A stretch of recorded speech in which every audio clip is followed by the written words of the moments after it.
जय Hind defence lovers. आज की टॉप हेडलाइंस कुछ इस प्रकार है। डीआरडीओ के हाई स्पीड विंगमैन ड्रोन का सफलतापूर्वक उड़ान परीक्षण। इंडियन आर्मी ने बीईएल के साथ साइन किया 5,000 करोड़ रुपए से अधिक की कीमत वाला कॉन्ट्रैक्ट। पाकिस्तान की आर्मी और पुलिस पोस्ट पर एक बार फिर से बड़ा हमला।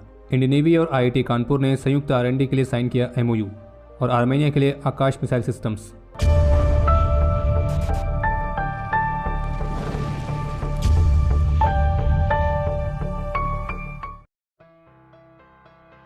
तो आज का जो ये दिन है ये भारत के डिफेंस सेक्टर के लिए काफ़ी खास रहा है क्योंकि आज कई सारी महत्वपूर्ण चीज़ें हुई हैं। तो सबसे पहले अपडेट की शुरुआत करते हैं ऐसी न्यूज़ के साथ जिसका ऑरा डिफेंस कम्युनिटी में छाया हुआ है। हाँ, आपने बिल्कुल सही पकड़ा। हम बात कर रहे हैं आज डीआरडीओ द्वारा सफलतापूर्वक कंडक्ट किए गए घातक यूसीएवी प्रोग्राम के टेक्नोलॉजी डेमोन्स्ट्रेटर के फ्लाइट ट्रायल्स, जिसे चित्रदुर्ग में स्थित एरोनॉटिकल टेस्ट रेंज से कंडक्ट किया गया था।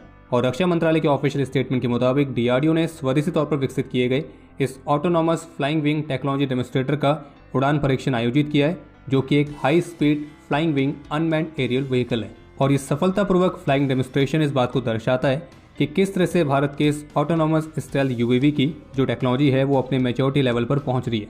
और टेललेस कॉन्फ़िगरेशन में यूएवी की सफल फ्लाइट के साथ ही भारत दुनिया के उन चुनिंदा देशों की लिस्ट में शामिल हुआ है जिसने फ्लाइंग विंग टेक्नोलॉजी को कंट्रोल करने में महारत हासिल करी है। बाकी एडीई द्वारा डिज़ाइन किए गए इस यूएवी की जो पहली फ्लाइट थी वो जुलाई 2022 में कंडक्ट की गई थी और अभी तक अलग अलग डेवलपमेंटल कॉन्फ़िगरेशन में इसके 6 उड़ान परीक्षण आयोजित किए गए और इन उड़ान परीक्षणों के लिए 2 इन हाउस मैन्युफैक्चर्ड प्रोटोटाइप्स इस्तेमाल किए गए। और ऑफिशियल्स का यह भी कहना है कि इन उड़ान परीक्षणों से एक मजबूत aerodynamic and control system, integrated real time and hardware in loop simulation और अत्याधुनिक ग्राउंड कंट्रोल स्टेशन को डेवलप करने में हमें उपलब्धियां हासिल हुई हैं। और आज जो ये परीक्षण किया गया है तो ये इसका 7वां उड़ान परीक्षण था जिसे फाइनल कॉन्फ़िगरेशन में टेस्ट किया गया है और इसके लिए एवियोनिक सिस्टम्स, इंटीग्रेशन और फ्लाइट ऑपरेशंस को ऑप्टिमाइज किया गया था। और इतना ही नहीं बल्कि आज के परीक्षण में इस हाई स्पीड यूएवी ने ऑटोनॉमस लैंडिंग को भी परफॉर्म किया और वो भी बिना किसी ग्राउंड रेडार, बिना कोई इंफ्रास्ट्रक्चर और बिना कोई पायलट की मदद के। यानी कि ये वो यूनिक कैपेबिलिटी है जो ये दर्शाता है कि ये यूएवी ऑटोमेटिकली टेक ऑफ और लैंडिंग करने में सक्षम है। और ये सब पॉसिबल हो पाया है स्वदेशी तौर पर विकसित किए गए सैटेलाइट बेस्ड ऑगमेंटेशन सिस्टम के साथ ऑनबोर्ड सेंसर डेटा फ्यूजन की मदद से। और आपको ये भी क्लियर कर दें कि आज जिस यूएवी को टेस्ट किए जाने की बात की जा रही है घातक यूसीएवी प्रोग्राम का टेक्नोलॉजी डेमोन्स्ट्रेटर है। और एक घातक यूसीएवी और ऑरा यूसीएवी ये दोनों एक ही प्रोग्राम है। और सबसे पहले इस प्रोग्राम को नाम दिया गया था ऑरा की फुल फॉर्म थी ऑटोनॉमस अनमैन्ड रिसर्च एयरक्राफ्ट। और फिर 2016 में जब 213 करोड़ रुपीस के बजट के साथ इस परियोजना को आगे बढ़ाने के लिए फाइनल मंजूरी मिली, तब यह तय किया गया कि इस परियोजना को 2 अलग अलग फेसेस में बनाया जाएगा। पहले फेस में यूसीएवी का एक स्मॉल वर्जन बनाया जाएगा जिसे नाम दिया गया स्विफ्ट यानी कि stealth wing flying test bed. और शुरू में योजना थी कि इसे केवल एक टेक्नोलॉजी डेमोन्स्ट्रेटर की तरह ही बनाया जाएगा, लेकिन अब ऐसी भी रिपोर्ट्स हैं कि इसे एक सेपरेट प्रोग्राम की तरह विंगमैन ड्रोन की तरह भी विकसित किया जा रहा है। और आज इस हाई स्पीड यूएवी का टेस्ट हुआ है, ये वही विंगमैन ड्रोन है जिसे आप घातक यूसीएवी का टेक्नोलॉजी डेमोन्स्ट्रेटर भी कह सकते हैं। बाकी जो फेज 2 है तो उसमें एक एक्चुअल बड़े साइज की यूसीएवी को विकसित किया जाना है और जिसका नाम घातक रखा जाएगा। और बाकी ये एक स्टेल्थ यूएवी और यूसीएवी होने वाला है और इसकी 70% तक की जो स्टेल्थ कैपेबिलिटी है वो इसके डिज़ाइन और शेप के माध्यम से हासिल की जाएगी और बाकी की 30% की कैपेबिलिटी खास तरह के material, radar absorbent paint, RF reduction techniques तो इनका इस्तेमाल करके हासिल की जाएगी। बाकी घातक यूसीएवी प्रोग्राम के बारे में एक डिटेल वीडियो ऑलरेडी हम 2 साल पहले बना चुके हैं। अगर आपने वीडियो ऑलरेडी देख ली है तो हमें नहीं लगता कि आपको इस प्रोग्राम को लेकर कोई भी कन्फ्यूजन होगी, लेकिन अगर नहीं देखी है तो उस वीडियो को जरूर देखिए, आपको काफ़ी महत्वपूर्ण जानकारी मिलेगी और वो भी आसान भाषा में। और उस वीडियो को देखने से पहले एक छोटा सा डिस्क्लेमर, उसमें जो फुटेज इस्तेमाल की गई है वो केवल और केवल रिप्रेजेंटेशनल पर्पस के लिए, क्योंकि जब वो वीडियो बनाई गई थी तब उस समय इस घातक प्रोग्राम की कोई भी रियल फुटेज सामने नहीं आई थी। अब बात करते हैं दूसरे बड़े अपडेट की और वो ये है कि आज 15 दिसंबर को भारतीय रक्षा मंत्रालय ने भारत इलेक्ट्रॉनिक्स लिमिटेड यानी कि बीईएल के साथ 5,336.25 करोड़ रुपीस तक की कीमत वाला एक लैंडमार्क कॉन्ट्रैक्ट साइन किया है। और इस कॉन्ट्रैक्ट के तहत जो भारत इलेक्ट्रॉनिक्स लिमिटेड है तो वो 10 वर्षों तक के लिए इंडियन आर्मी की आर्टिलरी गन्स के लिए इलेक्ट्रॉनिक फ्यूजेस सप्लाई करेगी। अब हो सकता है कि आप में से कुछ लोग ये भी सोच रहे हो कि चलो अच्छी बात है कि भारत की कंपनी के साथ इतना बड़ा कॉन्ट्रैक्ट साइन किया गया है, लेकिन ये लैंडमार्क कॉन्ट्रैक्ट कैसे हुआ? तो इसका उत्तर यह है कि ये लैंडमार्क कॉन्ट्रैक्ट ऐसे हुआ क्योंकि ये अपनी तरह का पहला कॉन्ट्रैक्ट है जो कि एम्यूनिशन प्रोक्योरमेंट के लिए manufacture of ammunition for Indian army by Indian industry के तहत साइन किया गया है। और ये जो कॉन्ट्रैक्ट है एम्यूनिशन स्टॉक को डिजायर्ड लेवल पर मेंटेन रखने, इंपोर्ट को कम करने और एम्यूनिशन मैन्युफैक्चरिंग में आत्मनिर्भरता को प्राप्त करने में भी काफ़ी मददगार साबित होगा। बाकी इस कॉन्ट्रैक्ट के तहत जो इलेक्ट्रॉनिक फ्यूज सप्लाई किए जाएंगे, तो ये जो फ्यूज होते हैं तो ये मीडियम टू हैवी कैलिबर के आर्टिलरी गन्स के लिए एक बहुत ही इंपॉर्टेंट कंपोनेंट होते हैं। आसान शब्दों में कहें तो आर्टिलरी म्यूनिशन के अंदर जो एक्सप्लोजिव होता है उसको इनिशिएट करने का जो कार्य करता है वो डिवाइस कहलाता है फ्यूज। और फ्यूज बहुत अलग अलग टाइप के होते हैं और जिसमें से एक टाइप होता है इलेक्ट्रॉनिक फ्यूज।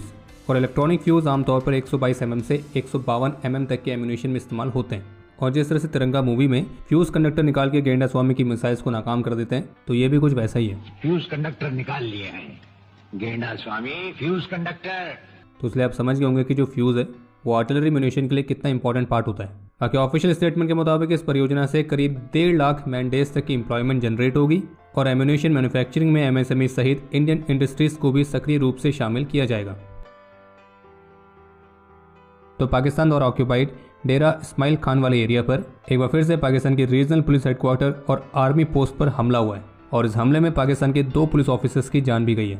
और आपको ध्यान होगा कि 3 दिन पहले सेम रीजन में ऑलरेडी एक बड़ा हमला हो चुका है जिसमें पाकिस्तानी आर्मी के 25 ऑफिसर्स की जान गई थी। और जबकि आर्मी पोस्ट पर जो हमला हुआ है तो उसमें पाकिस्तानी आर्मी के 2 सोल्जर्स की जान भी गई है, जबकि 5 अन्य घायल हैं।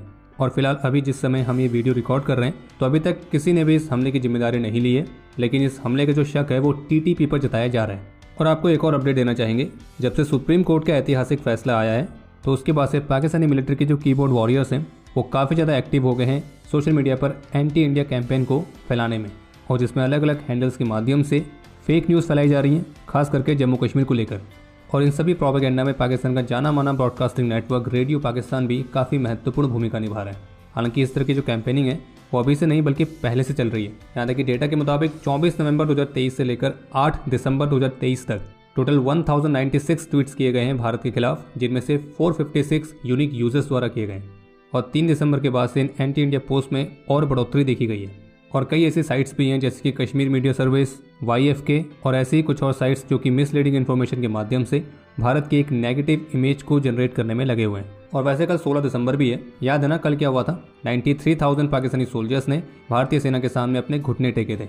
और 1971 का जो भारत पाकिस्तान युद्ध है, जो कि बांग्लादेश लिबरेशन वॉर के नाम से भी जाना जाता है, तो इस युद्ध की भी 2 साइड्स हैं। एक साइड तो यह है कि जिसमें भारतीय सेना ने बांग्लादेश, जो कि उस समय ईस्ट पाकिस्तान था, तो वहाँ के कई सारे मासूम लोगों को पाकिस्तानी आर्मी के अत्याचार से बचाया था।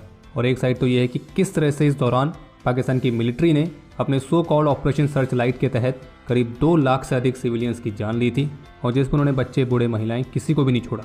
और फिर ये लोग भारत से बात करते हैं ह्यूमन राइट्स की। पर खैर, आगे बढ़ने से पहले वीडियो को लाइक पक्का कर दें और आज कमेंट सेक्शन में ये जरूर लिखें माय फेवरेट नंबर 93,000। और बाकी PKMKB वाले स्पेशल कूपन कोड तो एक्टिव है ही, जिसका इस्तेमाल करके आप हमारे डिफेंस मैगजीन्स 70% डिस्काउंट प्राप्त कर सकते हैं, और लिंक वीडियो के डिस्क्रिप्शन में दिया गया है। आज इंडियन नेवी ने IIT कानपुर के साथ एक MOU साइन किया है, और जिसके तहत joint research and development, innovative solutions और टेक्नोलॉजी डेवलपमेंट, इन सभी चीज़ों को बढ़ावा दिया जाएगा। और डिफेंस टेक्नोलॉजी से संबंधित इंजीनियरिंग के फील्ड में दोनों ऑर्गेनाइजेशन संयुक्त रूप से मिलकर साइंटिफिक रिसर्च एक्टिविटीज में शामिल होंगे।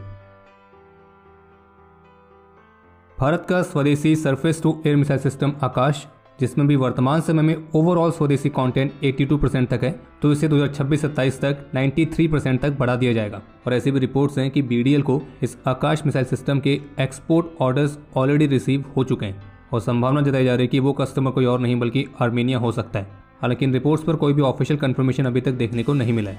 और ऐसे बता दें कि इस साल फरवरी में भी ऑलरेडी एक रिपोर्ट आई थी जिसमें बताया गया था कि BDL को 255 मिलियन US तक की कीमत वाले एक्सपोर्ट ऑर्डर्स रिसीव हुए हैं।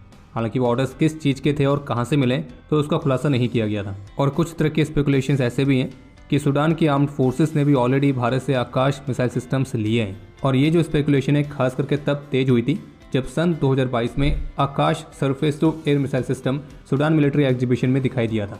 और 2023 में भारतीय रक्षा मंत्रालय ऑलरेडी मल्टीपल एक्सपोर्टेड आइटम्स की लिस्ट में आकाश मिसाइल सिस्टम को भी मेंशन कर चुकी है। और अब जो लेटेस्ट मीडिया रिपोर्ट्स में दावा किया जा रहा है कि अब आर्मेनिया ने भी इस आकाश मिसाइल सिस्टम के एक्सपोर्ट ऑर्डर्स दिए हैं, तो ये मेड इन इंडिया वेपन्स के लिए एक महत्वपूर्ण माइलस्टोन की तरह भी है।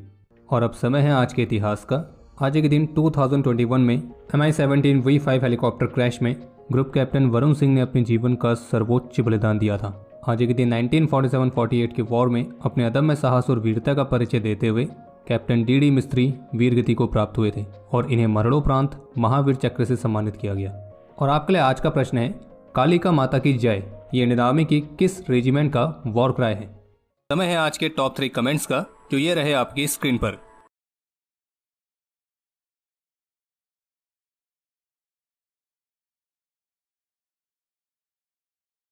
तो हमारे आज के इस एपिसोड के लिए इतना ही। उम्मीद है आपको एपिसोड पसंद आया होगा। पसंद आया तो वीडियो को लाइक पक्का करना।